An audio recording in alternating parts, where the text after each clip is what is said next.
you want to use that? I can't use it. Tripod. Yes. Yes. Oh no. Okay. Live. We're live? Welcome to Crypto Mondays. Yay! Alcoholics in the back, come up front, you animals. You degen bastards. Before we get going, I want to say something to some of the people watching at home. There's a bunch of people that we didn't know about watching on Instagram on the live feed. One guy in particular, Brooklyn Crypto 1, is an OG. Thank you for your love and support. We love you. You know you've been with us from the beginning. I want to do a bunch of announcements, but I know that's not what this is about. So I'm going to cut to the chase. And the most important announcement I can make is, hey, Dre, come here, sir. So you guys know Crypto Mondays is a DAO now, and we're working together like a family like you've never imagined, and we've become so close. And one of the dearest, most important members of the DAO, it's his birthday. So I want to say happy birthday, Dre. And maybe, just maybe, if you're up for it, happy birthday to. All right, it's yesterday. All right. That's a little goofy. I love it. Happy birthday, kid. God bless you. All right, so we're blessed and highly favored to be here. Everybody, please shut up in the back. I demand respect. You can see that, right, David? I see that already. Yeah. Our guest tonight, David Gann. All right, Trey, now that your birthday party's over, get those people to shut up, please. How's the audio, Josh? All right? As good as it's gonna get. That's what I hate about moving over here. All right, listen. David Gann, my buddy. He's 32 years old, born and raised in China, right? Started out in Web 2 VC. I'm trying to paint a picture here. He spent the last 10 years in China, right? And you're basically an investment banker. And all of those investment banking things, he was basically Web 2 ventures, right? Yep. So David was part of the global investment team at Huobi, which Huobi, if you don't know, is a crypto exchange, and it's basically the Coinbase of China, Asia, right? Yep. And also, he was in Forbes magazine, 30 under 30 in Asia, which is interesting because under 30, I really don't remember anything. There's a couple of indictments. Maybe I was on Maury Povich a couple times. I don't know what the results were, maybe positive, which is negative. But it's not about me, Dave. It's about you. And there was a point in your life, in your young life, when you decided that you wanted to switch from Web 2 VC stuff to go to Huobi and then bring your expertise and sort of come to America and start your own thing. Tell us a little bit about that. Sure. So I first started off my career as an investment banker, like most of us, really looking for a stable job and to pay the bills. Then I went on to do my own startup and really the Web 2 space, knowing what it's like to be an entrepreneur and starting from scratch. So I built an event-based social networking space, kind of like the meetup.com, but for China, and really connecting people with similar interests, like find cool, interesting things around them. So you had you created the meetup for China.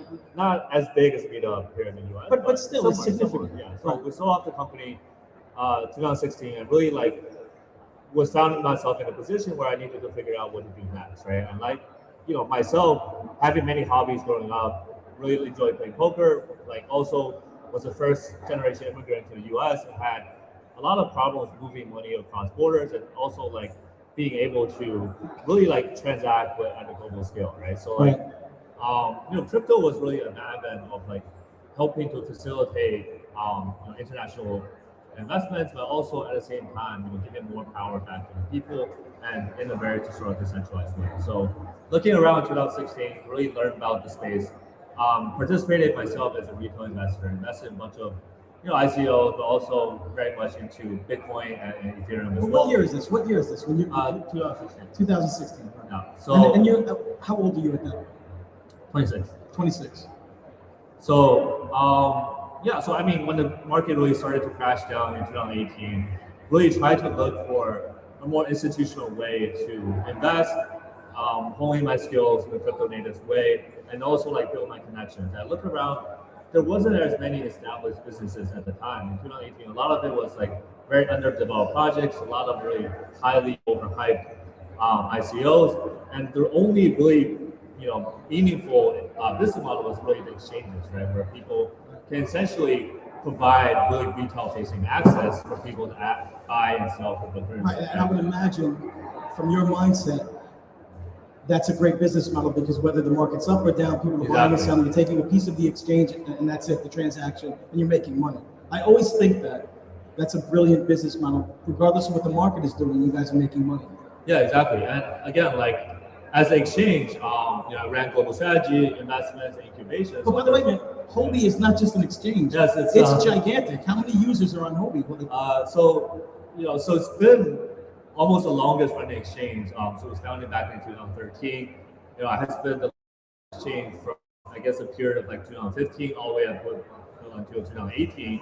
Now serving 30 million users across 170 jurisdictions across the world. And yeah, very much similar to like Coinbase or Binance, it's still top 3 in all-time rankings. And like, yeah, a lot of it is like, really serving people across all different jurisdictions and providing them that access to buy cryptocurrencies, and also like having a lot of infrastructure. Like I ran the investment team there, so like ultimately we took a lot of money from the treasury to also fund some of the up and coming projects that we see. So we were earliest investor in Terra back when it was just starting off. And we're the earliest investor in Blockfolio, which is the biggest portfolio tracking app before they got acquired by FTX. Was early into Polkadot, Algorand, a lot of those were layer 1 protocols. So Hobie would have this investment fund based on the profits that they had to see these up and coming projects. Was there it might sound like a silly question, but was there a set of established rules that you guys said, look, we like this because of XYZ, or was it just more instinctual saying, look, these are the guys that are making it, we like them, we like what they're up to, or was it a mix? Sure. So I think like back then no one really had a true thesis for like the very sort of venture type investments. But I think a lot of times when we think about investments, it's very similar to like Web2 or traditional finance venture, where it's like you really look for the team that's building on the underlying problems that they're trying to solve. Right? I think there's just so many problems that have yet been addressed, especially back in early 2016, 17 days, and we really look for like core infrastructure in place that's building out really the new paradigm of financial infrastructure, really building out and trying to solve a lot of the scalability issues, right? And also like now I think as sort of the paradigm shift is happening, now we're able to see some more application level plays, right? Whether it's like decentralized credit scoring, whether it's like gaming play to earn, or like a lot of the metaverse. It's interesting you say that, because when you say Algorand, Terra, like for all the crypto people in the room, those are like commonplace names for us, more or less. But to know about them years ago and then to get behind them, so like you were literally on the team that manifested the idea, that you facilitated the Terra and all of the chains that you guys invested in kind of becoming commonplace now. How? Like, what is it? Was Asia ahead of us when it came to crypto and the restrictions that are placed on you guys in Asia? How do you juggle those two things? That's a dichotomy that I don't think any of us could understand, because you're so prolific and so influential, yet we know the restrictions that are placed. It makes me feel like if we had that same mindset with our freedom, which is leading me to why you came here, but I think you know the question, right? Does that make sense? I kind of understand the question. Yeah, so in other words, there's a lot of restrictions on crypto in China. Sure, of course. But at that time, was it the Wild West, or did you feel those restrictions creeping up? You feel like was there this like idea in your brain or a mindset like we got to get this now before they lock us down? Yeah, so I think from an investment perspective, like there wasn't really as much restrictions into like being able to invest in the up and coming projects. I think China has always had a problem with capital controls, right? They don't really want like the money that was made in China to flow out of the country to other sort of subsidiaries around the world. But from an investment perspective, we're really feeling sort of the new crypto Web3 narrative and like being able to support these founders early on and provide them with a ton of resources that not only supplants the founder with new coming capital, but also like imagine like exchange, right? We have now over 2,000 employees across the world, and like whether it's like helping them source liquidity on the exchange and having sort of their token be available to all those 30 million users, that's a huge value add. I think second is like there's a ton of like infrastructure within the exchange level, whether it's like staking, whether it's Kobe's own wallet, whether it's like institutional sales team, right? Whether it's like engineering resources or like marketing, PR, right? All those things that a project needs to ultimately do well in the space, community building, like all these things. I'm now really taking into my new venture fund, and a lot of the skill sets and connections that I've had and we're able to make up will be to be able to now utilize that and support some of the early stage founders. As a stupid American, I think of Asia, and I think there's 65 quadrillion people there, or something like that in that range. How do you process becoming one of the chosen few that's the 30 under 30, and what got you there? Did you see it coming? How does that work? I mean, it's like, I think at the stage where we were at, like it was, I was chosen in 2019. So I will actually say I'm the least successful one out of our crypto batch. So like, me too. So there was like Do Kwon from Terra, or like, Bobby who founded CoinGecko, and then Michael founded Amber, which is the biggest asset manager in Asia. So you know Bobby who founded CoinGecko. Yes. I know Bobby who has a milk route in Brooklyn. Slightly different Bobbies. Yes. That's the circles you're running in, but that's the thing. It's like you guys at that age, it's like this confluence of technology and intelligence that sort of came together, and you sort of hit that sweet spot. Yeah, I mean, again, like I think we were not necessarily the select few, but again, like Asia actually was lagging behind in terms of crypto adoption versus the West. So like, for those of us that have really done well in Asia, really has to do with a lot of sort of our overseas experience in the US, right? So I got into crypto in a very major way in like one of my only few trips in San Francisco in 2017, and really met with a lot of the early stage founders, right? Met with a lot of the projects I ultimately invested in, late 2018, 19. But like ultimately, it's like a lot of sort of the best talents still here in the West, and I think what we try and help to do with sort of our expertise in Asia is like help try and tap into sort of that big addressable market. I'm not sure the word you used earlier. It's not quadrillion number of people in Asia. It's slightly less. A couple billion combined. But yeah, I think who's counting? But like I think that's ultimately where the addressable market is where the biggest retail trading volume comes from. It's where the biggest play to earn user base comes from. Right. And also like what's soon to be the biggest profile of NFT holders, right? So all these users and people who are essentially the next generation power users of all of these protocols and application layers all come from Asia. And that's where like really the paradigm shift has already happened in the Web2 space, where like TikTok is now overtaking Facebook, and that was the primary reason of really the downfall of like some of these Web2 generational applications that are being overtaken by a lot of sort of the Asia native Web3 social components. And I think a lot of that sort of change and evolution is happening, where it's like that's where really the adoption is, and that's where us Western founders or like people here in the US, we need to start thinking about like where are our users going to come from, and both of that actually need to be capitalized on. Well, it leads me to my next thought, which is we say it all the time. It's an amazing moment in history because you're seeing power being wrestled away from government on a daily, almost hourly basis, right? So the idea that eventually there will, like economically speaking, there will be no Asia, there will be no North America, there will be no South America, there will just be us and the ecosystems we build upon these chains, right?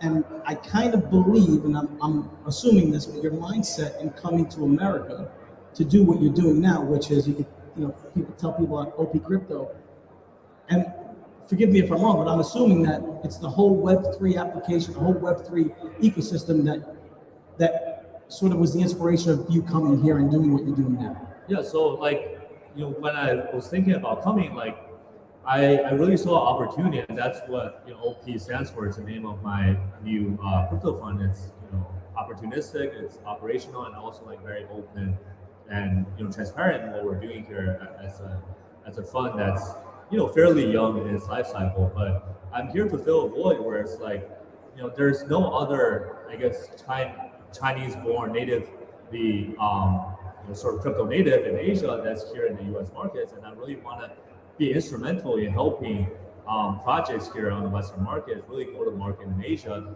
and work with the exchanges where I've been at for about 4 years now, and also like to really help them and have people on the ground, in addition to myself, in the Asian markets to help build a community and ultimately help build traction there. Well, what was it? So at what point in your career were you sitting at your desk? Was it a moment at your house where you said, listen, I want to go to America and I want to start my own fund?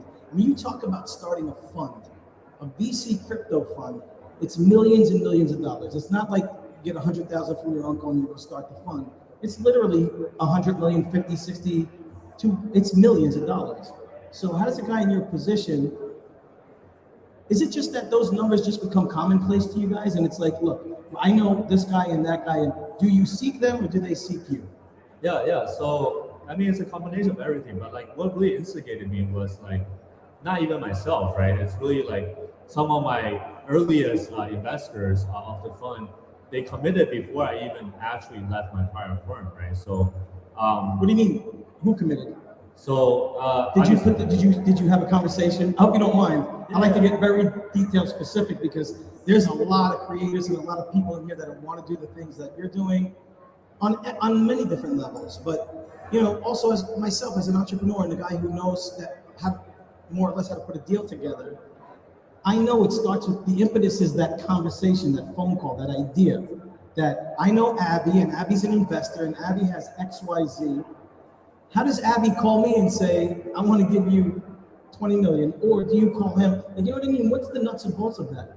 Sure. So like, as I was still at Hobie, right, I obviously wanted to still make things work with Hobie and ultimately make things amenable so that they can be supportive of my newest effort. But also it was like other institutional players like Digital Currency Group or Galaxy Digital, Animoca brands, all listed companies today.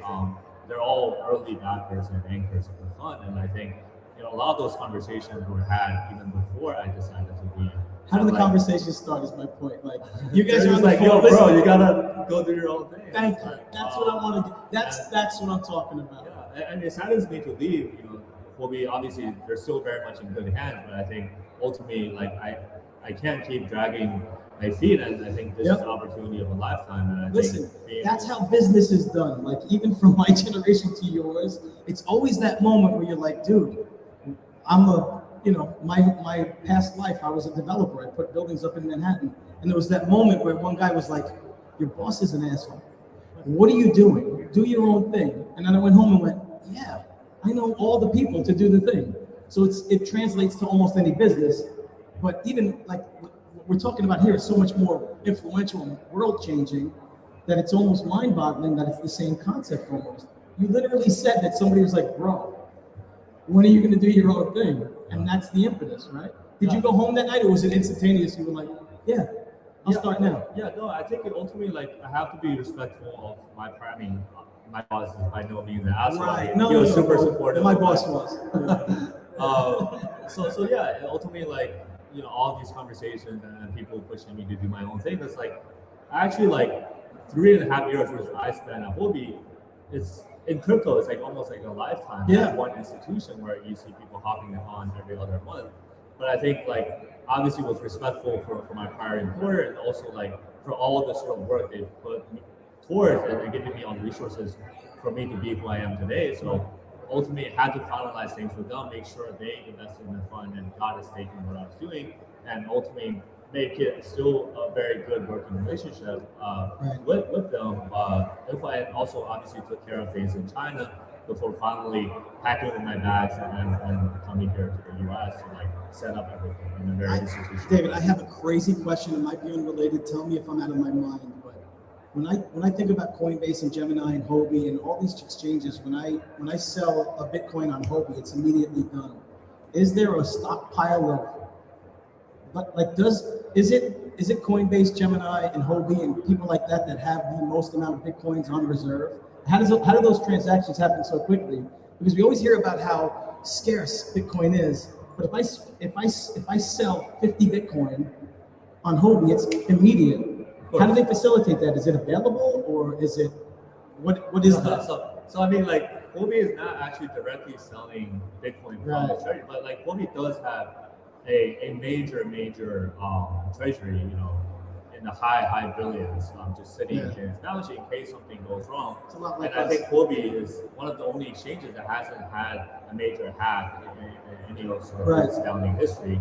But it's actually like the market makers. When you think about jump trading, you think about GSR, Alameda, sort of the biggest market makers. They're essentially the makers and takers of the market. As soon as you're buying something, they make sure that they match you up with someone that's buying. It's like a back house. It's like they can facilitate it. No problem. Exactly. Let's jump ahead to OP Crypto. Yep. You come to America when, and how do you set up shop? Who do you take? Do you take people with you, or do you recruit? Yeah. So my CEO currently, he actually came from Huobi along with me, but ultimately, like a couple of people joined from Huobi, but also like I very much are looking for local talent, in a very distributed way, right? So right now, 15 people globally across most of the major time zones, so in UK, in Dubai, Vietnam, Singapore, China. So I have very good coverage in Asia, where we have still, very good sort of investors here in the US, right? To really be the true bridge between the East and West and make sure that we have efficient coverage across the world. Right. So you're here. You're in America. You have your CEO. You have your group of people. What are the first projects? I mean, because this is pretty new. Like, how old is it? And what are the projects you're interested in and excited about? Yeah. So it's about 5 months old right now. So we started shop in August. Like 30 years in the real world, like crypto. Yeah. Yeah. So I mean, we try to be a little bit more concentrated. So our cadence, maybe we do 1 or 2 deals per month, but really investing at the earliest stages, becoming a key advisor to them, and also like it really helped them on ramp and pour all of our resources that we have into what specifically? What are you looking at? I know it's Web3. If you want to talk about it, and if you can, I know it's early, but like specifically, what are you talking about? Like Web3s? Yeah, so we focus on 3 key verticals, right? So actually before I started my professional career, I was a professional gamer, right? So I played Dota for to just make money, back when I was in middle school and high school. I was good at Madden 2000. You ever heard of it? Yes. 2000. These kids, they have no idea. Tecmo Bowl, you ever heard of Tecmo Bowl? So you were a gamer.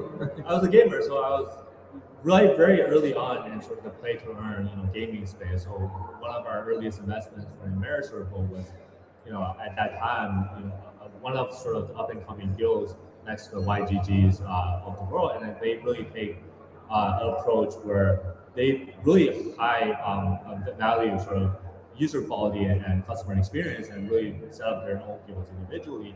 And that's sort of it's a funnel for all play to earn gaming as sort of that software program.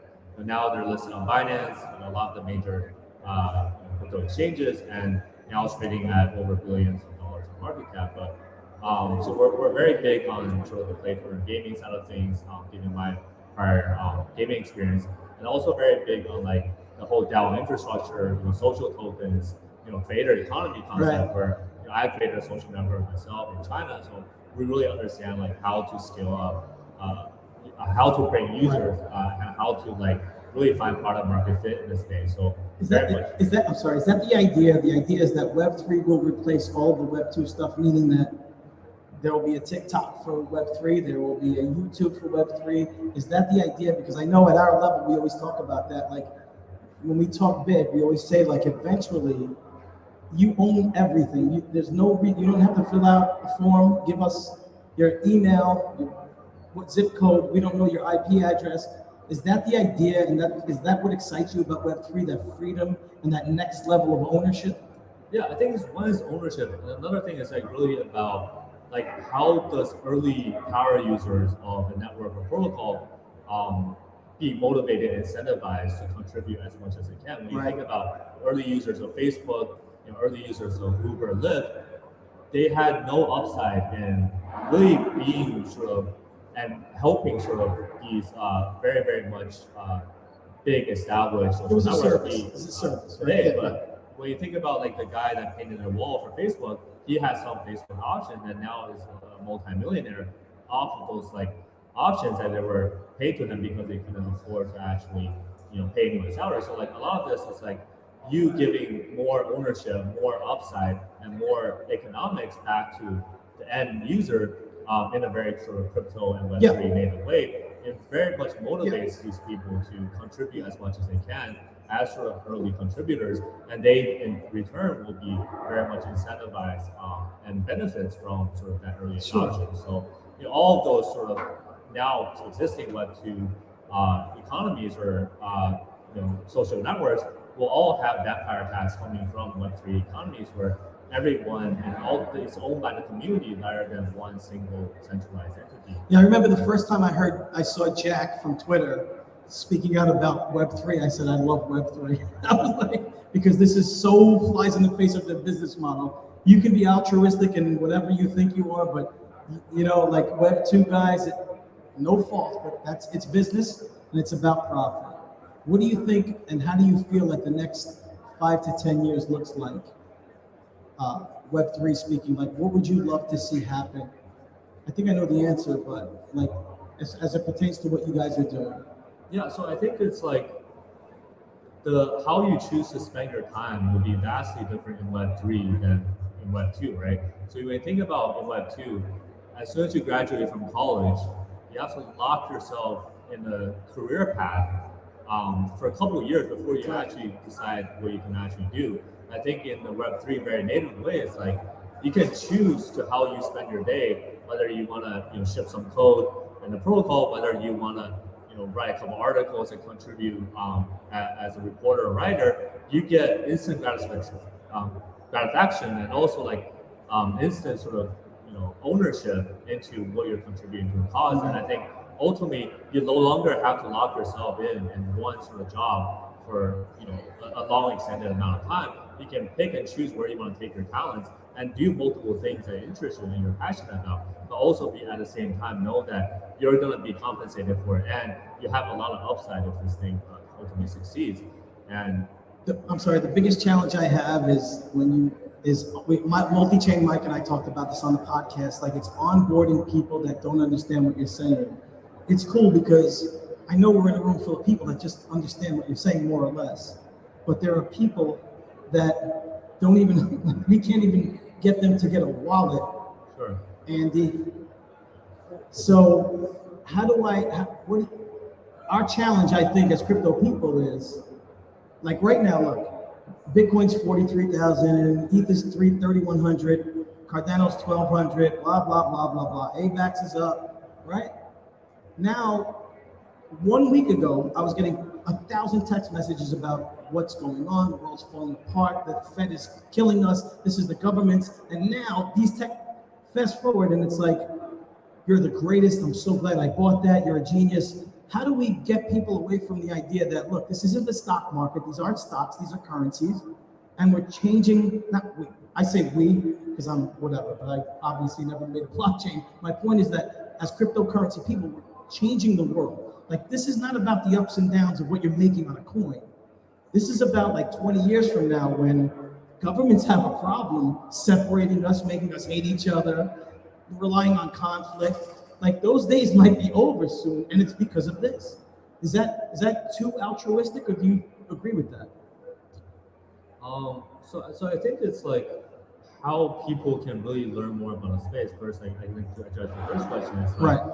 I like almost entirely learned just on YouTube and a bunch of like just information on the internet. Like everything's open source, right? You can find a whole ton of information. Back in the early days, just by being on the internet using Google and like looking at white papers that are very much available to anyone that's interested. And I was able to consolidate a vast amount of information just by sort of doing my own research. Right. And that's extremely instrumental. Yeah, unfortunately, sorry, David. Unfortunately, there are a lot of people who are not going to do what you're going to do. We almost have to make it, I don't want to say idiot proof, but like normie proof.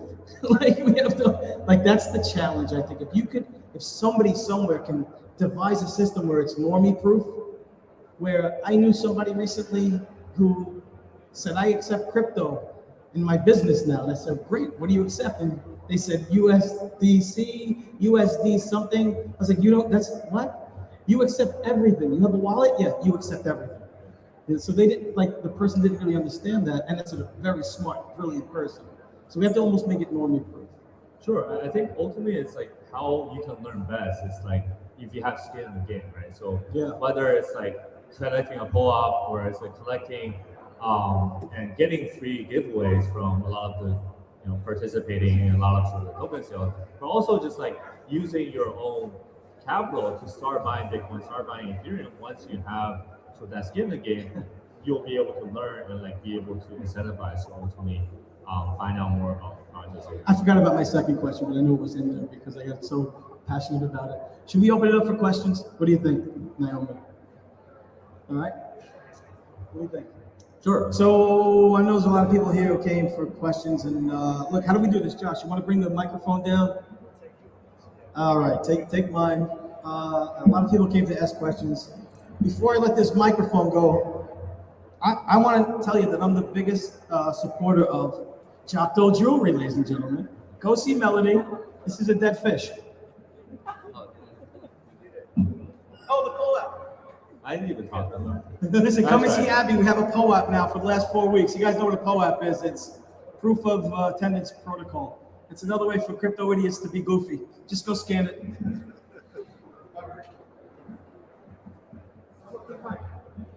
I know we had a lot of guys, a lot of people with questions. Come on up, brother. I think this is easier. What happened is last week, everybody was asking questions and nobody could understand it. So we're just going to ask you guys to come up and use the mic. Okay, thank you for the speech. My name is Nick. Just coming from an institutional level, I was wondering your thoughts on like the fight between decentralized and centralized applications, and where you think what's gonna do the space and how it's gonna play out. Yeah, so I think ultimately, the question against centralization or decentralization is that there's no absolute, right answer, right? I think some, applications are better to be centralized, where other is better to be decentralized, right?